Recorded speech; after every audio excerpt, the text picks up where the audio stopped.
네, 이번에는 유시민 얘기를 좀 해보겠습니다. 유시민 얘기. 자, 유시민이 복귀를 했습니다. 어디를 복귀를 했냐고요? 네, 방송에 복귀를 했습니다. 네. 정치 비평 일절 않겠다더니 유시민이 바로 이재명 지지하는 평론을 재개했다. 글쎄요, 참, 이 유시민은 여러분들이 아마 호불호가 굉장히 나눌 겁니다. 유시민 아주 뭐 똑똑해. 그러고, 유시민 같은 사람 있어도 되는 거 아니야? 라고 하고 또 비호감도 굉장히 높죠. 사실은. 네, 굉장히 호불호가 뛰었던 사람인데 사실은 이 방송에 일절 하지 않겠다. 정치 평론인이 이런 걸 절대 하지 않겠다라고 선언을 한 게 바로 작년입니다. 작년. 여러분 기억나시죠? 네. 4.15 총선 직후인 작년 4월 21일 날 본인이 아주 공식적으로 선언했습니다. 앞으로 일체 방송에 얼굴을 내밀지 않겠다. 그리고 정치 평론을 비롯해서 어떤 코멘트도 하지 않겠다라고 한 게 작년 4월 21일인데요. 왜 그랬을까요? 네, 이건 뭐 계기가 있습니다. 계기가.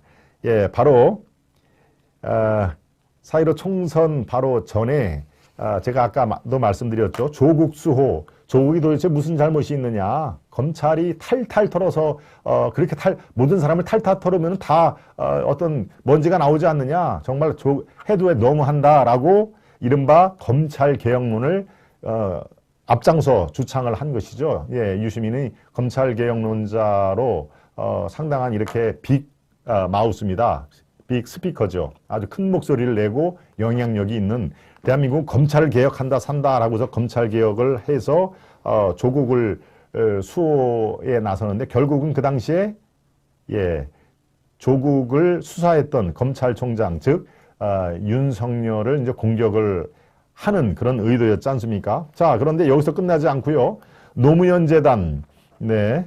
아이고 말씀 중에 또 토미르스 님이 소중한 정성을 아주 따뜻한 정성을 보내주셨습니다. 네, 아시아투데이 응원합니다. 네, 토미니스님, 저도 우리 토미니스님 응원 드립니다. 네, 화이팅입니다. 예, 감사드립니다. 예, 노무현 재단의 계좌 추적 의혹이 있다라는 말 여러분들 기억나시죠? 노무현 재단, 예, 노무현 재단 이사장입니다. 유시민 씨가요. 네, 노무현 재단의 검찰이 계좌 추적을 한 의혹이 있다. 즉 검찰이 계좌를 들여다봤다라고 그렇게 확신에 찬 어조로 얘기를 했습니다. 그러니까 많은 분들이 야 진짜 검찰이 어떻게 노무현 재단 계좌를 또 들여다봐? 이거는 진짜 검찰이 조금 너무했네. 야 이거 진짜 검찰 개혁 해야 되는 거 아니야? 검찰이 정말 아주 정파적이고 아주 편파적이다라고 많은 분들이 유시민 그 발언에 공감을 했죠. 네, 실제로 이 유시민이 얘기한 노무현 재단의 계좌를 만약에 검찰이 들여다봤으면은 이건 보통 문제가 아닙니다. 네. 물론 검찰은 계좌 추적권이 있습니다. 어떤 사안에 대해서 대한민국에서 유일하게 계좌를 들여다볼 수 있는 계좌 추적권이 있습니다. 이거는 뭐 법률로서 보장이 된 건데 그렇다고 노무현 재단의 계좌를 들여다봐? 야, 이거는 검찰이 조금 진짜 좀 편파적이다라고 충분히 공감을 살만한데 검찰이 다음날 딱 무슨 소리냐. 우리가 언제 노무현 재단의 계좌 추적을 했다고? 계좌를 들여다봤다고? 이건 천부당만반. 그런 일이 절대 없다라고 딱 선을 그었습니다. 그리고 증거가 있으면 제시를 하라. 우리가 다 공개하겠다라고 얘기까지 하니까 어떻습니까? 유시민 당시 노무현 재단 이사장이 이제 깨갱한 거죠. 네. 내가 잘못 이 오해를 했다. 네, 근거가 없다. 노무현 재단 계좌 추적한 거는 내가 이 잘못 얘기를 했다라고 이제 발뺌을 한 겁니다. 네. 그러니까 노무현 재단에 검찰이 계좌를 들여다보지도 않았으면서 예, 검찰 개혁에 너무 빠진 나머지인가요? 예, 들여다봤다고 그렇게 사실이 아닌 것을 요새 말하면 가짜 뉴스죠. 가짜 뉴스. 예.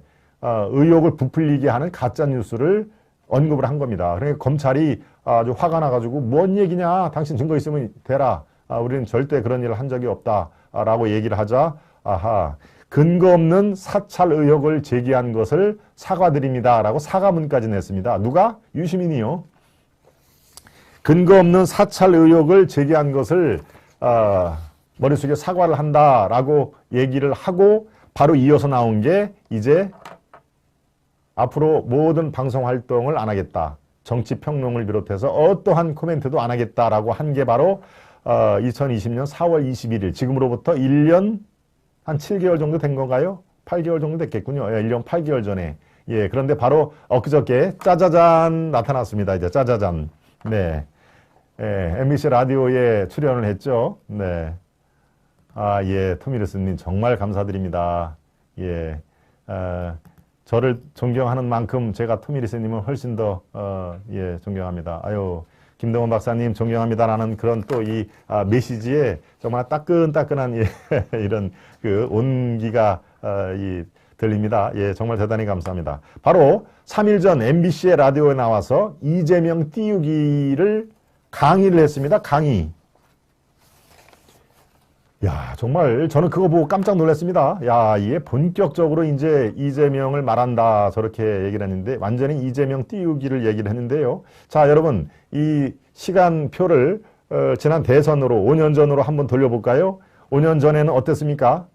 예, 누가 물었습니다. 그 당시에 이제 문재인, 그 다음에 이재명, 그 다음에 안희정 이렇게 세 사람이 나와가지고 아주 핫하게 아주 우리 경쟁했을 때인데요. 예, 물론 한 사람이 더 있습니다. 당시에 최희성이라고 경기도 고양시장 출신의 그분이 이제 워낙 그 득표력이 좀 미미하니까 이제 보통 네 사람은 나왔습니다만은 최희성 후보보다는 이제 3강이 예, 한 사람이 문재인, 한 사람이 바로 이재명, 그 다음에 안희정 이렇게 세 사람이 이제 5년 전에 한참 해서 결과적으로 문재인이 후보로 된 거 아니겠습니까? 그 당시에 물론 지금의 유시민은 그 당시에는 문재인 지지를 했었죠. 자, 누가 물어봤습니다. 어떤 기자가 이재명에 대해서 어떻게 생각하냐고 물어봤으니까 그때 여러분 기억나실 겁니다.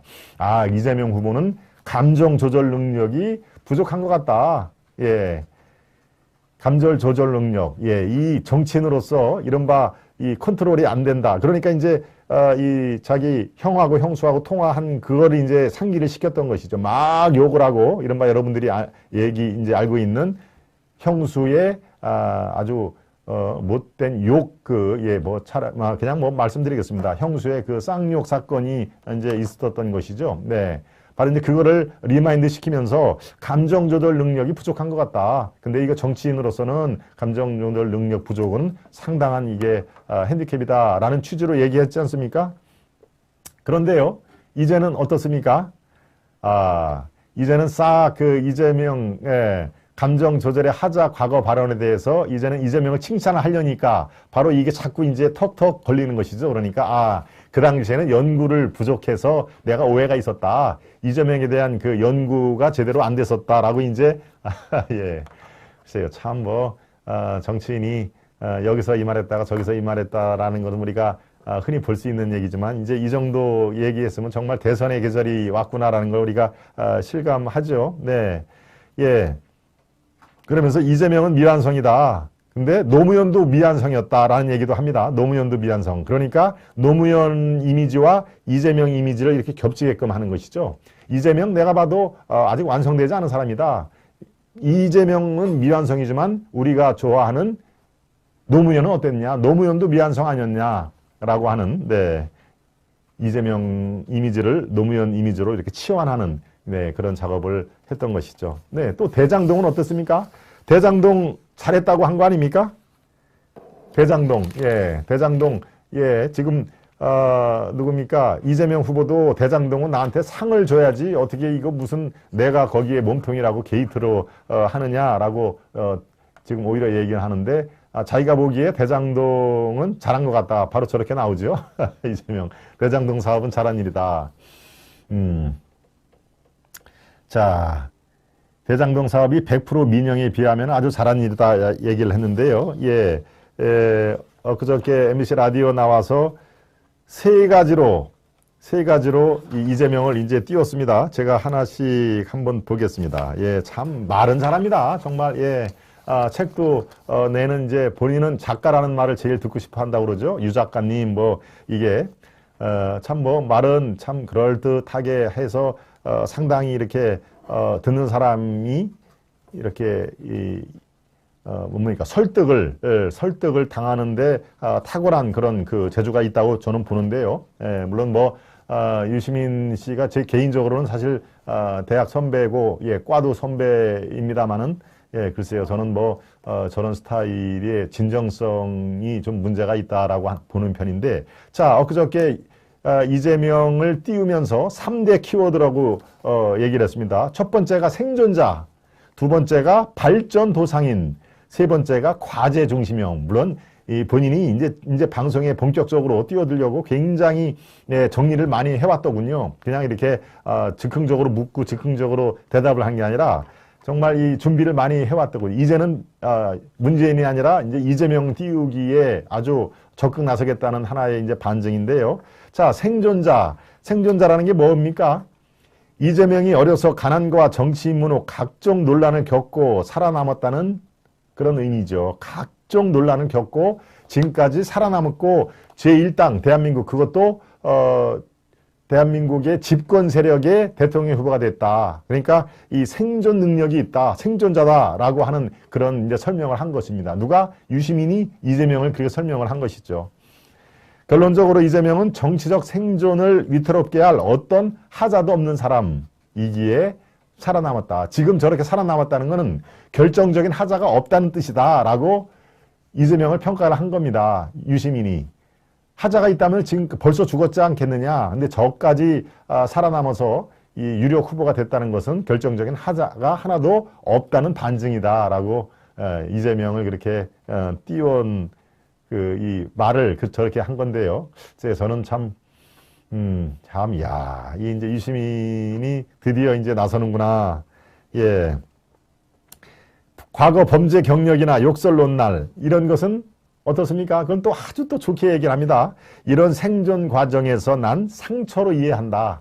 예. 형수한테 그렇게 쌍욕을 하고 그 형을 정신병원으로 간 거, 이건 뭐 팩트 아니겠습니까? 예. 그것은 생존 과정에서 이 밀림 같은 생존 과정에서 어쩔 수 없이 난 상처로 이해를 한다. 예, 그렇게 얘기를 하더군요. 둘째, 이재명은 발전도상인이다라고 이제 이 정의를 했습니다.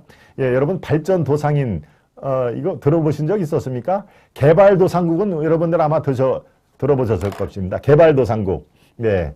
우리나라가 바로 대한민국이 개발도상국으로 중진국의 윗자리를 차지한다라는 것은 제가 중고등학교 다닐 때 그렇게 교과서에 나왔습니다. 개발도상국으로 중진국의 윗자리에 대한민국은 차지한다 그렇게 돼 있었는데 이제 거기서 차용을 했군요. 발전도상인. 머리 좋고 학습 능력이 뛰어나고 목표의식이 뚜렷해 자기를 바꿔나가는 사람이기에 앞으로도 계속 발전한다는 주장을 하고 있는 것입니다. 네. 그래서 미완성이라는 얘기가 나온 거죠. 이재명은 절대 완성된 사람은 아니다. 인격도 그렇고, 완성된 사람은 아닌데, 계속 자기를 바꿔나가고 발전할 수 있는 그런 사람이다라고 되어 있는 겁니다. 네. 이 개념 역시 이재명의 방어용으로 아주 유용한 컨셉을 만들어낸 것이죠. 예. 불안한 리더십, 많은 지적을 받고 있지 않습니까? 이재명은 불안하다. 근데 불안한 리더십도 바로 앞으로 나아질 것이다. 왜? 이 사람은 항상 개발도상국처럼 발전도상을 하는 사람이기 때문에 그런 식으로 어떻게 논리를 참 갖다가 잘 붙이죠. 네. 아마도 대통령이 되면은 학습 능력을 잘 발현해서 지금까지의 대통령보다 훨씬 더 높은 성과를 낼 것이다 라고 아주 이재명을 엄청나게 높이 평가를 한 것입니다. 다음에 셋째, 과제 중심형이다. 이재명은 과제 중심형이다. 이 얘기는 또 뭘까요? 참 글쎄요. 책을 베스트셀러 작가답게 키워드를 통해서 이제 이재명을 이렇게 띄우기를 하는 겁니다. 과거 정치 지도자들은 바로 정치 철학이 있었습니다. 그리고 가치가 있었고요. 내가 만들어낼 대한민국의 가치는 이것이다 라고 정치가에서 정치 철학과 가치는 대단히 중요한 것이죠. 그런데 이재명은 사실 이재명의 정치 철학, 이재명의 정치적인 가치 이런 걸 우리가 들어본 적이 아마 별로 생각이 안 나실 것입니다. 바로 이재명은 상대적으로 정치 철학의 빈곤, 이것을 지금 이제 채우기 위해서 바로 이재명은 그런 거하고 관계없는 과제 중심형이다. 철학 중심이 아니고 가치 중심이 아니고 과제 중심형이라는 것입니다. 즉 현안을 즉각 해결할 수 있는 그런 능력을 갖고 있다. 그러니까 정치 철학이라든가 가치 중심의 이전 정치인하고는 이재명은 다르다. 과제 중심형의 인간이고 가제 중심형의 정치인이다라고 유시민이 이재명을 보는 세 가지 키워드가 바로 지금 말씀드린 대로 세 가지입니다. 생존자다. 이재명은 발전도상인이다. 이재명은 과제 중심형이다. 예, 그렇군요. 가증스러운 교원영색. 저는 참 아주 적확한 말씀 같습니다. 교원영색. 예, 제이콥님이 아주 적확한 말씀을 딱 해주셨네요. 네, 지금 요 얘기를 듣고 딱 교원영색이란 말 자체를 이렇게 상기시켰다는 것은 대단한 어휘력을 갖고 계신 그런 분 같습니다. 네. 바로 이렇기 때문에 이게 지금 3일 전에 유시민이 이제 방송 복귀, 귀환을 한 마당에 상당히 준비를 많이 해가지고 온 것이죠. 바로 이른바, 이런 좌파, 이른바 저는 말씀드렸지만 대한민국에 이 제대로 된 진보 세력은 저는 없다고 주장하는 사람입니다만은 이른바 그들이 이제 부르기를 원하는 좌파 진보 세력의 각종 또 채널이 많이 있지 않습니까? 거기에 바로 이렇게 유시민이 본 이재명, 이게 엄청나게 지금 이렇게 돌아다니고 있다고 합니다. 그러니까 아주 홍보수단으로는 아주 짱인 것이죠. 더더군다나 지금까지 방송을 자제했던 유시민이 이제 드디어 방송에 귀환을 해서 이재명을 이렇게 세 가지 키워드로 아주 이렇게 높이 평가를 했다. 자, 그러니까 유시민도 이재명을 인정을 했기 때문에 바로 이재명을 대통령을 만들자라고 하는 그런 논리 아니겠습니까?